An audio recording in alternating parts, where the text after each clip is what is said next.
Bom dia, boa tarde, boa noite. Vamos começar mais um episódio dos Agilistas. Hoje aqui da parte da DTI eu tô com o Vinição, beleza, E aí, Vinição? pessoal, tudo bem? E com o Chagas, tudo bom, Chagas? E aí, galera, tudo jóia? E hoje nós trouxemos aqui um convidado que vai falar muito aqui sobre um assunto que hoje envolve todas as empresas, o posicionamento de todas as empresas, que é falar sobre chatbots, mas e além disso, né? Então nós vamos entender o que é o além disso daqui a pouco. Nós estamos aqui com o Juliano da TakeNet. Tudo bom, Juliano? Oi, Schuster, beleza, tudo ótimo. Só para correção, é da Take. A TakeNet virou Take. Na hora que eu falei, eu pensei, não, Juliano da Take. E aí, Juliano, se apresenta aí, cara, pro pessoal que não te conhece. Legal, Schuster. Primeiro, é um prazer participar do Agilistas. Eu sou fã do podcast, já vi alguns episódios. Eu acho muito legal o trabalho que você está fazendo aí para a comunidade de tecnologia, comunidade de startups.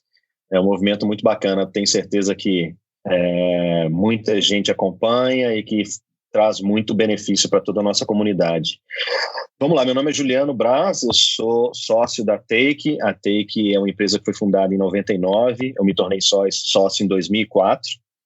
A Take trabalhou há muitos anos com conteúdo para telefonia celular, e esses conteúdos eram comercializados através de mensageria, através do SMS na época, né? Estamos falando do ano 2000, 2001, e a gente costuma dizer que a gente faz chatbot desde quando a empresa foi fundada, né? Só que o nome chatbot virou moda agora recentemente, né? Foi uma expressão criada pelo Mark Zuckerberg do Facebook, mas a Take já trabalha com conteúdo comercializado através de plataformas conversacionais há 20 anos, né? Hoje a Take fica próxima da DTI, a gente é uma empresa de BH e gostamos demais, todos os nossos times, nossos squads trabalham de forma ágil, então é um tema que a gente gosta demais, com certeza a gente vai falar muito sobre isso. Uma coisa legal que você falou, Schuster, é que é mais que chatbot, né? Então, na nossa conversa aqui, a gente vai conseguir abordar um pouco melhor o tema. Pois não, pode falar. Não, então, quer dizer, vocês estão bem imersos nessa cultura ágil também, né? O dia que eu visitei vocês deu para perceber, né, cara? Exatamente, Marcelo. A gente está com 360 pessoas no nosso time, e dessas, a grande maioria trabalha em squads, são times multidisciplinares, aí, né? Os nossos squads variam entre 5 a 10 pessoas, e a gente entende, e os nossos clientes esperam que a gente trabalhe dessa forma. Hoje em dia, eu acho que isso é uma vantagem competitiva, acho que é um caminho sem volta, e sim, a gente trabalha de forma ágil. E não só na área de entrega, na área de delivery, também na desenvolvimento da plataforma, até na nossa estrutura comercial, a gente está trabalhando com squads, tá? Legal. Eu também tenho essa convicção, né, de que o desenho organizacional vai ser de squads em torno do fluxo de valor, né, muito mais do que departamentos, né? Mas entrando aí no tema principal, né, como eu disse aqui na introdução, muito se fala em chatbot, né? Como você falou, né, antes de chatbot poder se definir como uma plataforma conversacional, né? Mas a mudança vai além disso, né? Eu queria que você falasse um pouco mais, né? Qual que é o posicionamento seus e o que vocês enxergam quando você disse que a mudança é além disso, além de encarar como um mero chatbot, digamos assim. O que você quer dizer exatamente? Então, vamos lá. Primeiro, vamos tentar entender a palavra chatbot, né? Então, chat é uma palavra inglesa que significa conversa, né? Então, hoje as pessoas conversam através de mensagem. Desde o ano 99 a gente trabalha com SMS, só que hoje o lado chat desenvolveu muito. Disparadamente aqui no Brasil, o chat, a conversa é feita através do WhatsApp. Os do WhatsApp no Brasil são impressionantes. A gente tem estudos aí que falam que 99% das pessoas com smartphones, eles têm o WhatsApp instalado e usam todos os dias. Então, assim, é impressionante isso. Mas não é a única solução conversacional que existe. Existem outras plataformas. Então, a gente fala do WeChat na China, que às vezes até um pouco mais avançada que o próprio WhatsApp. Tem Line no Japão, tem KakaoTalk na Coreia. A gente sabe que existe o Slack, existe Hi, existe uma série de plataformas conversacionais. Mas quando a gente está falando de Brasil, o WhatsApp é sem dúvida a plataforma mais utilizada. Uhum. Então, o lado chat evoluiu. O lado bot vem da palavra robot, né? Então, isso quer dizer, na realidade, uma automação, um software, né? A gente entende como bot como um software. Então, software através de canais de mensagem, através de canais conversacionais. Isso é o chatbot, essa definição de chatbot. Mas o que a gente enxerga, Schuster? A gente, nos anos 90, no final dos anos 80, dos anos 90, quando a gente se conheceu, né? Não quero entregar a nossa idade, mas quando a gente se conheceu, a internet estava começando a evoluir. Então, todas as empresas falavam, meu público todo vai ter internet, então, para mim, eu preciso ter um ativo digital chamado website. Então, nos anos 90, todas as empresas tinham que ter um website. Isso evoluiu. Lá para 2005, 2006, quando o iPhone foi lançado, o smartphone ficou uma coisa mais acessível para toda a população, toda empresa falou assim, calma, todos os meus clientes, meus usuários têm um smartphone, eu preciso ter um aplicativo mobile. Então, todas as empresas migraram e criaram e focaram muito em criar a sua solução, a sua presença mobile, os aplicativos, enfim. A gente enxerga, Schuster, que hoje em dia todas as pessoas utilizam aplicativos de mensagem. Então, a gente acredita que o próximo ativo digital mais importante das empresas vai ser a presença das empresas, a presença da marca nas plataformas conversacionais. Então, a DTI vai ter o site da DTI, vai ter o aplicativo da DTI, se for o caso, mas vai ter o contato inteligente da DTI no WhatsApp, por exemplo. Então, essa presença da DTI no WhatsApp vai ser o próximo ativo digital mais importante das empresas. Por que a gente acredita que é o mais importante? Porque as pessoas usam todos os dias. Todos os dias eu tenho certeza que os ouvintes acordam, dão uma olhada no WhatsApp, usam o WhatsApp durante todo o dia e vão dormir e olham o WhatsApp também.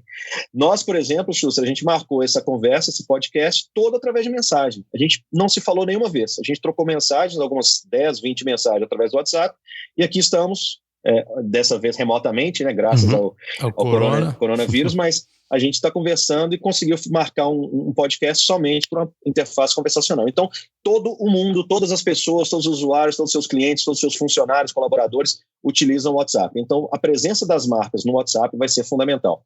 Por isso que a gente acha que o chatbot é muito além de uma resposta automatizada através do WhatsApp. É a presença digital das grandes marcas e de todas as marcas, de forma geral, nas plataformas conversacionais. Não sei se ficou claro aí, se você concorda. Ô Juliano, é interessante, né, que você trouxe esse paralelo desde o desenvolvimento móvel, o desenvolvimento web, né, mas aí quando a gente começou o desenvolvimento de páginas web e começou a migração para páginas que fossem responsivas em celulares, surgiu um termo de negócio, né, que foi o mobile first. Então eu vou desenvolver meu sistema primeiro pensando na experiência no celular, no tablet, do que na experiência no computador. Hoje em dia, muita gente já fala até de chat first.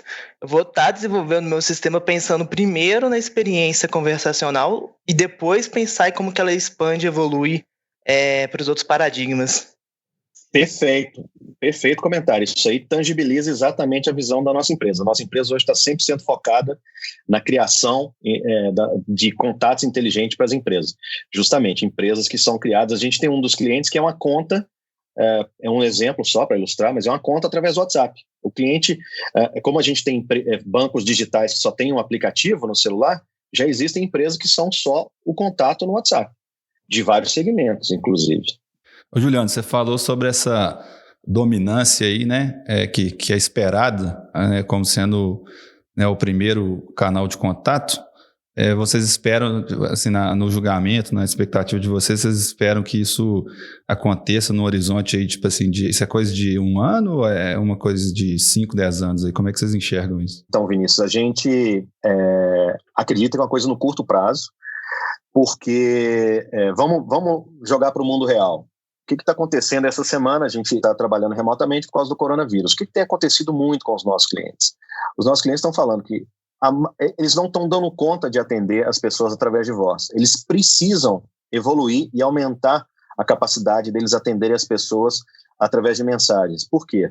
Uma das grandes vantagens do atendimento via mensagem é a questão da mensagem ser assíncrona.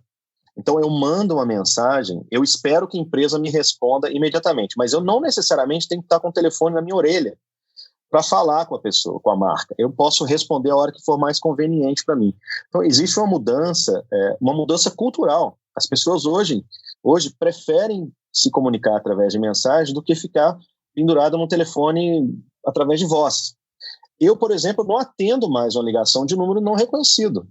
Eu prefiro não falar. E quando eu recebo um número conhecido, muitas vezes eu falo pelo WhatsApp, falo assim, estou numa reunião, vou te ligar de volta. eu às vezes não consigo fazer uma comunicação síncrona. Então, eu acho que isso é uma mudança cultural que não tem volta. E as empresas já entenderam isso. A maioria das empresas, se você for fazer uma pesquisa, já fazem algum tipo de atendimento via mensagem. Então, eu não acredito que seja uma coisa de 5, 10 anos, eu acho que é uma coisa de um espaço de tempo até mais curto. Eu acredito que, bom, vou falar pelos números da Take, os números reais. Se você pegar as 500 maiores empresas do Brasil, 100 delas já são clientes da Take e já utilizam comunicações através de interfaces conversacionais. Então, eu acho que dentro de 1 ano, 2 anos no máximo, praticamente todas essas grandes empresas já terão uma comunicação, se não já tem, uma comunicação através de plataformas conversacionais. Então, essa questão ela é bem mais, digamos assim, estratégica do que simplesmente redução de custo, né? Porque muitas vezes o racional é de uma redução de custo em call center, né? E coisas desse tipo. E, na verdade, é posicionar a marca numa plataforma de conversa e fazer aquela marca estar disponível 100% do tempo, né? Perfeito, Schuster. Foi até um podcast que eu vi do Agilistas que tratou desse assunto. A Take não se posiciona somente como uma empresa de redução de custo, de redução de pessoas, nós vamos substituir os seres humanos. A gente tem uma pegada completamente oposta a isso. A gente quer aumentar a produtividade das pessoas. Ou seja, o robô vai atender uma pessoa, vai atender um cliente até certo ponto. Se ele conseguir atender de forma automatizada, excelente. Se ele não conseguir atender, a gente sugere aos nossos clientes que tenham um time humano para atender essa pessoa. No final do dia, a gente quer ter uma boa experiência para o cliente, experiência para o usuário final. Então, a gente gosta muito. Outra coisa que a gente está inserido, Schuster, que também foi tema, e sempre é tema do Agilistas, é que a gente está inserido na transformação digital. Isso é uma mudança cultural, uma mudança de mindset. Então, a gente acredita que a digitalização da comunicação entre marcas é um dos principais pilares da transformação digital. E transformação digital, você sabe muito bem disso, e seu público também está inserido nessa questão da transformação digital, é uma coisa que não tem volta e está na pauta de todas as empresas. Então, como você vai falar de transformação digital se você não está digitalizando a comunicação com o seu usuário? Então, a gente acredita que sim, gera uma produtividade maior. Aí, em algumas situações, a gente sempre busca ou reduzir custo, ou aumentar a receita, ou melhorar a experiência. Sempre tem um objetivo desse, obviamente, mas eu não busco somente uma redução de custo. Não é uma coisa binária. A gente trabalha na mudança de mindset, está inserido na transformação digital e aumentar a produtividade das pessoas. A gente gosta muito do exemplo de ciborgue. A gente quer que a máquina ajude o ser humano. A gente não gosta que a gente não acredita que a máquina vai substituir o ser humano. A gente acha que a máquina vai ajudar o ser humano. Então, o nosso discurso é mais nessa linha. Ô, Chagas, só para te botar no circuito aí, cara, lá na MRV, né, cara, a gente tem um case que ilustra bem isso que o Juliano tá falando, né? De colocar a marca para conversar tanto com o público interno quanto com o público externo, né? Temos sim, né? Lá na MRV, a gente tem hoje em dia uma série de bots. E o primeiro bot que surgiu, que foi a Maria Rosa, ela foi para atender o público externo. E aí, quando a gente fala da MRV, a gente tem entendimento de 2 tipos de público externo: o que já adquiriu um imóvel e o que ainda está para adquirir. No caso dela, ela foi que foi para o usuário que quer adquirir, que já adquiriu um imóvel. Então, para fazer toda a parte de acompanhamento, desde o financeiro, boletos, até evolução de obra, enfim, né?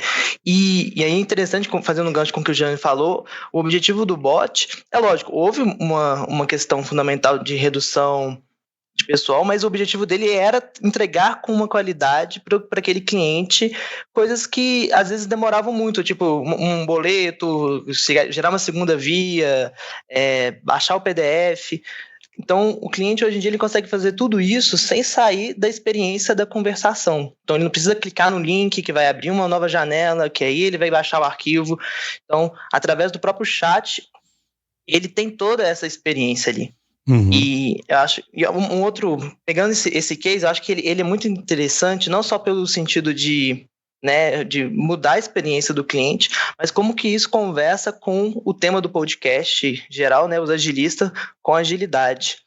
Porque eu acredito que um squad de chatbot, ele é muito aderente ao modelo de agilidade. Porque uma das características do Squad é ele ser multidisciplinar. E para a gente construir um bot, a gente tem que ter profissionais de diferentes skills. Então, a gente vai ter que ter uma pessoa mais ligada com o negócio, que vai saber quais são as coisas pertinentes àquele problema específico. Uma pessoa mais ligada à conversação, que vai saber como fazer um treinamento do bot. Um desenvolvedor que vai fazer integrações com possíveis sistemas. Então, a própria natureza da construção de um chatbot, seja usando uma plataforma ou uma construção do zero, ela vai exigir pessoas com diferentes skills. E construir algo desse tipo, usando o desenvolvimento tradicional, eu acho que é, assim, muito difícil, porque você vai criar vários gaps. Ah, não, agora manda para a parte de IA. Ah, não, agora vamos conversar com a área de negócio. Então, você vai aumentar muito mais, né, o tempo para as coisas serem até decididas.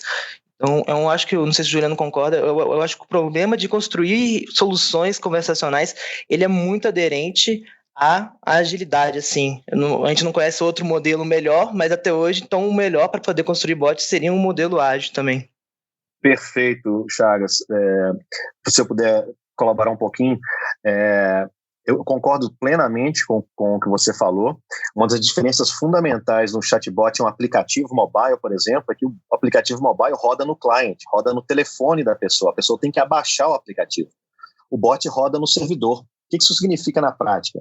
A gente tem muito mais flexibilidade de fazer atualizações do bot. A gente teve um cliente uma vez na Black Friday que a gente fez 9 atualizações no mesmo dia. Você imagina você fazer 9 atualizações de um aplicativo mobile e pedir para as pessoas baixarem 9 atualizações no mesmo dia. É impossível. Então, o bot te dá essa flexibilidade. E a gente sempre acredita, a gente sempre fala com os nossos clientes, em todos os nossos projetos, que são 3 pilares principais para a gente ter um projeto de sucesso através de interfaces conversacionais. Primeiro, você tem que estar presente. Então, você tem que estar no WhatsApp, você tem que estar no Facebook Messenger, você tem que estar presente onde seu cliente está. Pode ser no seu próprio site, mas você tem que estar presente. A primeira parte é presença.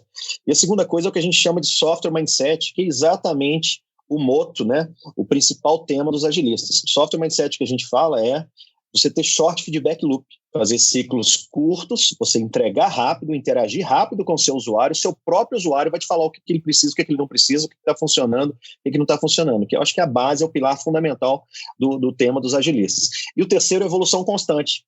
E aí essa pegada que você está falando, Chagas, não só tem que ter um time multidisciplinar, mas o bot é uma coisa que evolui constantemente, não é uma coisa que você tem começo, meio e fim como um projeto. O bot é um produto, o bot é uma coisa que você entrega e ele sempre evolui. Você não entrega o bot e vai embora para casa, pelo contrário, é uma evolução, a metodologia ágil, é o software mindset, mas também evolução constante. Esses são os 3 pilares. Até mesmo presença, software, mindset e evolução constante. Porque se não tratar o bot como um produto, o resultado final dele não vai ser um resultado ideal, porque o bot, ele necessita, né, de estar melhorando com experiências reais, assim. Então, eu vou ter que estar promovendo melhorias baseado nas conversas que não tiveram sucesso, né? Na minha rede teve um bot que ele está sendo tratado como um produto há algum tempo, que aí é um outro case, não é o case da Maria Rosa, é o bot do comercial, o Mr. V. E ele foi, até ser disponibilizado para o grande público, né? Utilizamos grupos beta, então a utilização de bots é muito aderente até com outras práticas que a gente fala de agilidade, de deploy canário, etc. E aí, com isso, ele foi melhorando, ao ponto que o NPS, o NPS dos humanos, para esse atendimento que era de 41, hoje ele foi para 56. Então, essa melhoria, tratar o bot como um produto, atingir um grau de qualidade superior ao que estava acontecendo, inclusive com os atendentes humanos anteriormente. E tem várias justificativas por que ele consegue fazer isso, porque ele consegue conectar no CRM, nos outros sistemas instantaneamente, então ele tem um tempo de resposta de robô, né? E aí essa evolução acabou atingindo quem era o objetivo final, que era a satisfação do cliente. Exatamente, essa evolução tem várias dimensões, como você falou. Você pode ter a pessoa olhando a fraseologia, olhando a interação de mensagens, você pode evoluir na inteligência artificial, né, na interpretação de linguagem natural, e você pode evoluir também na prestação de novos serviços, com mais integração. Acho que você mencionou que você integrou com o CRM. Então, quanto mais integrações o bot tiver com sistemas legados das empresas, mais serviços o bot vai poder prestar. E o bot é tão bom quanto o serviço que ele presta. E aí você acaba aumentando o NPS. NPS. Então é um ciclo virtuoso. Quanto melhor a interação, quanto melhor a interpretação de linguagem natural, quanto mais serviço você fizer no bot, maior a experiência e a usabilidade do bot, maior o NPS. Então todo mundo fica feliz. Eu gostei dessa frase que você usou, o bot é tão bom quanto os serviços que ele vai prestar. E entra um outro viés também. Então, a empresa, às vezes, os serviços legados, eles têm que estar preparados para responder um bot. Por exemplo, se o meu SAP ele demora 5 minutos para gerar um boleto, 5 minutos é um tempo que perde o time de uma conversa. Então, é um outro viés também. As empresas, elas, ao querer conectar e oferecer vários tipos de serviços, os sistemas legados eles têm que estar preparados para o dinamismo que é uma conversa. Perfeito, a experiência é fundamental. Então, eu queria emendar isso com uma pergunta que é a seguinte, e principalmente nas grandes empresas que têm cenários super complexos de legado, de integração, etc., não existe um risco de se subestimar o esforço necessário para fazer esse bot? Assim, entende?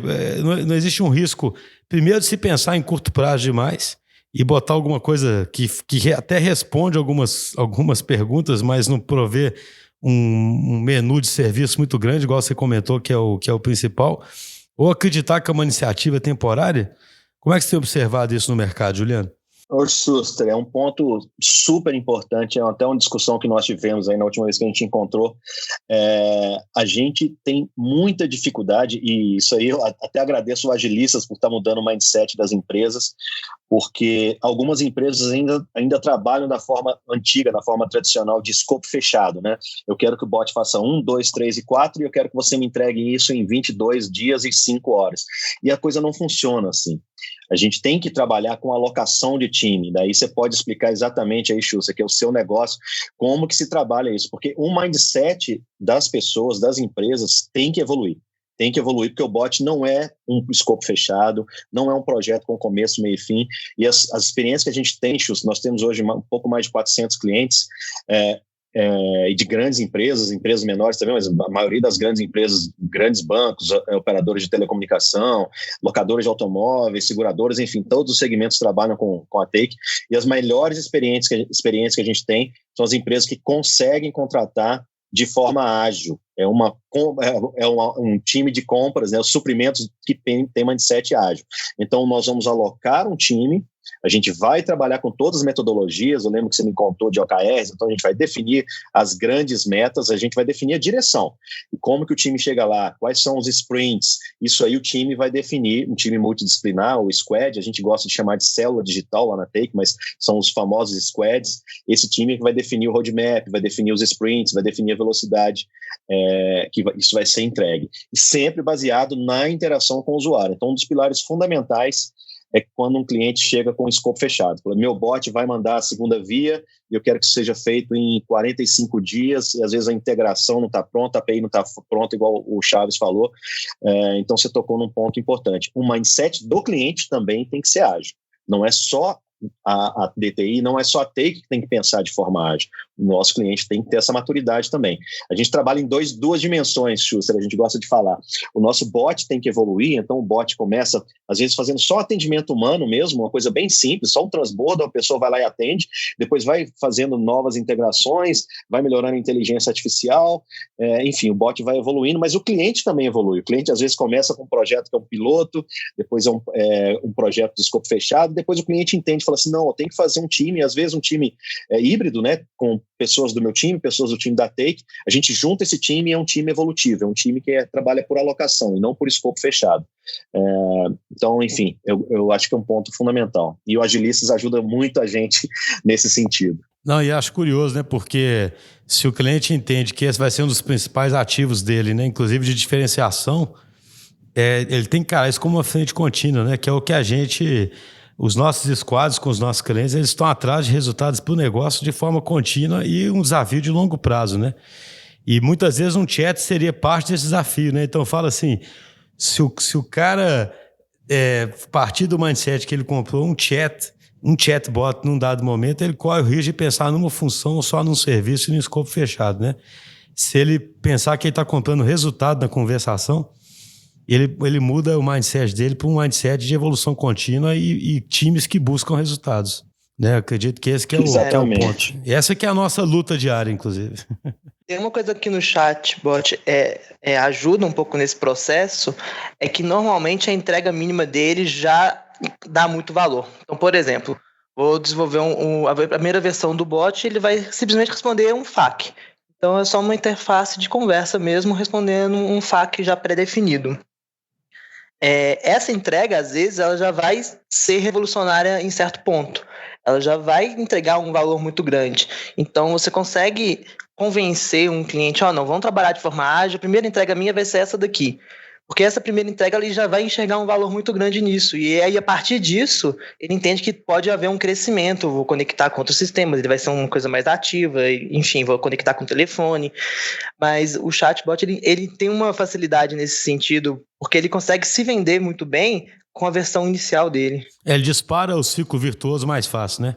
O que às vezes é difícil em outros produtos, né? Valor mais rápido. Emendando um pouco naquela pergunta que o Schuster tinha feito anteriormente, de questão de uma possibilidade, às vezes até de banalização em algumas empresas, e acabar fazendo bots tipo assim, muito simplistas, que acabam quase que emulando aquele famoso menu de opções das empresas.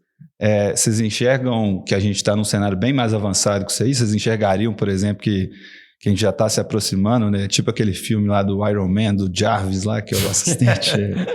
A gente já está chegando nisso aí, ou já chegou, mas como que está a abrangência disso, se já chegou? Eu gostei demais da sua pergunta, Vinícius, porque é engraçado, né? A gente tem algumas pessoas têm essa visão de que o Brasil sempre está atrás, principalmente em tecnologia, né? A tecnologia vai do Vale do Silício e vem para cá. E é engraçado que em algumas situações a gente está mais avançado do que muitos países. E a gente recebe esse feedback, não é só uma coisa que a gente procura, a gente busca no mercado. Às vezes o próprio WhatsApp fala com a gente, o Facebook fala com a gente. A gente já teve uma surpresa super legal que o case da Take foi mostrado numa apresentação global do Facebook. A gente tem cases com a IBM, a gente é super próximo da Microsoft, Google já chamou o nosso CTO para fazer uma apresentação lá em Mountain View. Então, em termos de chatbot, em termos de contato inteligente, o Brasil não está anos-luz atrás de outros países, como acontece em algumas tecnologias. Pelo contrário, tem muita coisa que a gente faz aqui, Vinícius, que a gente está mais avançado que outros países. Eu não tenho dúvida que utiliza-se muito mais o WhatsApp no Brasil do que talvez plataformas conversacionais em outros países. Estados Unidos ainda usa SMS, né, dentro do Apple, que é o iMessage, eles têm menos funcionalidades que o WhatsApp, a pessoa utiliza com menos frequência, e a gente trabalha com muita automação. E outra coisa que é legal, principalmente linkando aqui com a nossa conversa, é que a metodologia ágil, você aplicando ela ou aqui ou na China, ou no Vale do Silício, ou em qualquer lugar, você trabalha com tentativa e erro, você trabalha com evoluções constantes, você trabalha com short feedback loop. Esse tipo de ferramenta você pode trabalhar em qualquer lugar do mundo. Se tiver com as pessoas certas, a evolução que você vai alcançar com um bot aqui no Brasil pode ser melhor ou até superior, pode ser igual ou até superior a que você vai ter em outros países. Então eu acho que já tem sim muitos chatbots que são sofisticados, mas isso também tem um pequeno detalhe. A gente não tem que pensar que o chatbot vai ser, usando a metáfora de filme também, o chatbot não é igual o filme Matrix lá, que você vai resolver tudo, não é o oráculo, vai resolver tudo através dele. O chatbot tem que ser muito bom no que ele faz. Então, às vezes, você tem uma empresa que tem 65 tipos de serviços para o cliente final, mas 4 desses serviços correspondem a 80% dos pedidos, das solicitações. Então, se você fizer bem 4 serviços, você já está melhorando 80% dos seus atendimentos, o chatbot já cumpriu a função dele. Eu não quero um chatbot que resolva todos os problemas da empresa. A gente quer que resolva muito bem algum problema dessa empresa. E, nesse sentido, a gente tem, sim, algumas aplicações que o chatbot faz um trabalho sensacional, a retenção, 90% das pessoas que usam o bot não vão para outros canais e 100% das pessoas estão satisfeitas com o serviço. Eu fui lá, tirei minha segunda via e resolvi o problema. Não precisei falar com ninguém, falei na hora que eu quis, eu estou em casa, ou eu estou no meu intervalo, ou estou no meu transporte público, eu resolvi meu problema. Então, a gente tem vários casos, eu acho que a gente dá para citar várias situações que a gente está até mais avançado que outros lugares. Então, esse complexo que a gente tem de às vezes, pensar que a tecnologia vem de fora para dentro, com a metodologia ágil, com essas ferramentas que a gente trabalha hoje em dia, o jogo está aberto, né? Outro fato interessante, a Take hoje, na plataforma da Take de chatbot chamada Blip, nós temos hoje 50 mil chatbots feitos por 40 mil usuários. E nesses 50 mil chatbots, a gente está em 113 países. Tem 113 países que utilizam a plataforma da Take de criação, gestão e evolução de chatbots sem a gente ter feito nenhuma divulgação, só no boca a boca. Ou seja, já tem gente de fora utilizando a tecnologia aqui do Brasil para fazer a criação de chatbots. Então, eu acredito, Vinícius, que a gente está assim, o lema da Take é One Step Beyond, a gente está, de fato, One Step Beyond, a gente está fazendo poeira, a gente não está comendo poeira em relação a chatbot. Tem muita oportunidade aí no mercado e eu acho que as empresas brasileiras estão muito bem posicionadas para liderar isso aí, não ficar atrás somente copiando. Essa questão de ter o bot não fazer tudo, né? Ela é muito importante. A gente costuma aqui na TI, quando a gente vai construir um chatbot, um dos primeiros trabalhos, exercícios, é entender o escopo. Então, é muito importante o bot ele ter um escopo bem definido, né? Normalmente as pessoas fazem associação aí, até pegando a frase que você falou vai ser um Jarvis, né? Com a Siri e com os outros bots, mas esses bots, eles são bots assistentes, né? Na classificação de bots. Então, eles têm uma função específica de consultar calendário, alarme, etc. e tal. Ter um bot especialista, ele vai ser muito mais eficiente no que ele faz do que ter um bot generalista. Então, ter um entendimento de quais são meus problemas mais chamados e vou focar meu bot nele, ele vai conseguir trabalhar muito melhor. Porque existe uma certa romantização em relação à inteligência artificial, né? Até às vezes aparecem uns artigos na internet, daqui 30 anos não vamos ter mais desenvolvedores, vai ser tudo programado por robôs. Então, eu acho que é muito distante ainda da realidade querer isso, e é muito distante, por exemplo, querer um bot que vai resolver todos os problemas e entender tudo com perfeição. Então, é necessário a gente ter um enfoque numa área só. E resgatando a pergunta que o Vinícius fez em relação a bots mal feitos, digamos assim, o que eles podem causar no ecossistema. Eu concordo com o Juliano que aqui no Brasil a gente está muito avançado. Eu compararia a gente só com os Estados Unidos. Eu acho que na Europa, pelo menos o que eu conheço das plataformas lá, não... realmente são até inferiores em alguns casos, mas eu acredito também que bots mal feitos podem queimar muito a empresa. Em que sentido? De só transparecer uma experiência que não era uma experiência de conversação para um canal de conversação. Então, por exemplo, diga para acessar a opção tal, sabe? E coisas do tipo assim, pode sim causar uma primeira impressão negativa. Assim como, por exemplo, bots de telefone, a gente tem já um efeito de bounce. O que é bounce? A pessoa escuta que é um bot e já desliga. Então, a gente tem estatísticas de bounce alta para botphones. Então, é importante entender também que a gente precisa ter uma experiência suficientemente boa para não causar um efeito negativo no primeiro contato com o cliente. Exato. Não é uma URA através de texto, é uma experiência, é uma interação através de texto. É uma coisa bem diferente mesmo. Não, isso que eu ia entrar nesse assunto. É curioso que o Chagas falou aí, né, cara? Tem muita empresa que ela quer de cara pelo menos parecer digital, né? E ela ainda não é digital, né? Vai falar, deixa eu parecer que eu sou digital ali, né? Eu crio um canalzinho ali, o cara faz alguma coisa, né? Só que hoje a barra é muito alta, o usuário, principalmente essa geração nova, vai perceber facilmente, né, que aquela experiência não é genuína. Então, um outro tópico que eu queria botar para a gente começar a caminhar para o final é essa questão da experiência, sabe? Como que as empresas se diferenciam dentro do WhatsApp, por exemplo, né? Já que a experiência, se fala muito em CX, a experiência tem que ser bem particular para cada tipo de marca, ela tem que botar o tom dela, a voz dela lá dentro, né? Como é que essa diferenciação ocorre nesse meio de conversa aí? No nosso caso, Schuster, a gente, no nosso squad, né, na nossa célula digital, a gente tem várias fases, né? A primeira fase é entender como é que funciona a empresa, como que é a comunicação dela com os seus usuários, com os seus funcionários, enfim, depende de qual que é o público. A primeira fase, o trabalho do UX é fundamental. Então, a gente tem um workshop inicial, quando a gente faz o onboard de um novo cliente, para a gente entender como que vai ser esse bot? Esse bot vai ser homem, vai ser mulher? Esse bot vai ser mais sério, vai ser menos sério? Vai ser um bot que fala gíria, não fala gíria? Um bot que usa emoji, não usa emoji? Enfim, a gente cria uma persona de fato para esse bot. Isso é um trabalho com uma certa profundidade.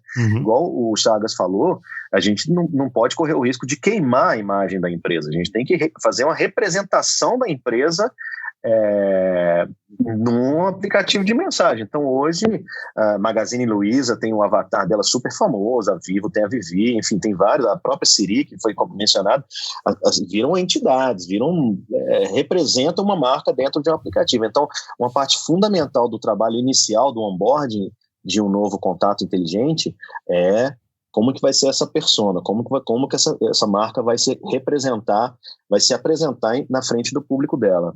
Isso é um trabalho que tem muito estudo, você sabe muito bem disso, você falou de CX, e graças a Deus Customer Centricity está virando uma coisa comum aqui no Brasil, a gente está trazendo isso para a nossa cultura, o que é muito importante. Então, sempre com vista no usuário. O que o nosso usuário quer enxergar quando a gente tiver a nossa marca presente no WhatsApp? E começa daí, a gente faz todo um trabalho com bastante profundidade para definir essa persona aí para cada marca. A persona ela é a materialização digital da empresa, né? Então, ela é muito mais que simplesmente definir, sei lá, um modelo 3D e um nome. Ela envolve tom de voz, como ela vai responder, até tempo que ela vai responder não vai, que tipo de coisas que ela vai solucionar, que tipo de coisas ela não vai solucionar. Então, e aí a persona normalmente ela mantém uniformidade em todos os canais, né? Então, por exemplo, se a empresa ela tem, às vezes, o Twitter dela, costuma-se até criar um Twitter com essa persona, dependendo do segmento, e ela vai atender em todos esses canais da mesma forma, de uma forma consistente, porque, afinal de contas, é essa persona, essa materialização da empresa. Por isso que é um estudo mesmo para ser criado, assim, envolve, e todos que a gente utiliza de design sprint, etc e tal, a gente faz os paralelos para a construção dessa persona, para o entendimento de como que isso vai casar com a cultura e como que essa empresa se porta diante do mercado. E a gente já teria, na visão de vocês, uma próxima onda em curso, e essa próxima onda talvez seria a utilização por voz? Como é que vocês enxergam isso aí? Eu vejo que vai haver uma evolução natural para a voz. As pessoas às vezes têm um pouco mais de facilidade, né, de dar um comando de voz através de texto, mas eu acho que o texto ainda vai ser muito utilizado.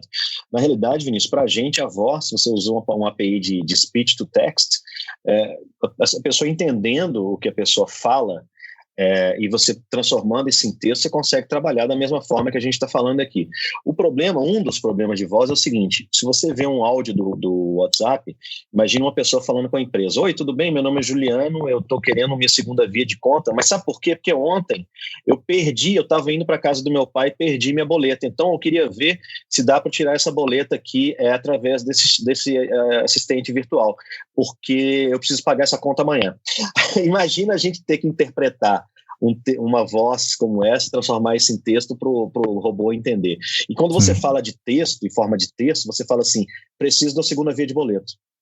Então, a eficiência, a eficácia ainda é muito maior de texto do que em voz. Na voz é mais prolixo, mas a gente vai chegar lá, mas a gente enrola muito para falar através do WhatsApp. Vocês já devem ter recebido o áudio aí, é complicado às vezes trabalhar com voz. E tem o outro lado mas também, né? Naturalmente... Tem o lado do bot também. O bot, como texto, ele se aproxima muito mais de um humano. Acho que seria mais fácil ele passar do teste de Turing, né? O que é o teste de Turing, para quem não sabe? Em resumo, seria: eu conversei com uma máquina e não identifiquei que era uma máquina. Então, eu acho que é muito mais fácil no texto se comportar como humano do que via áudio.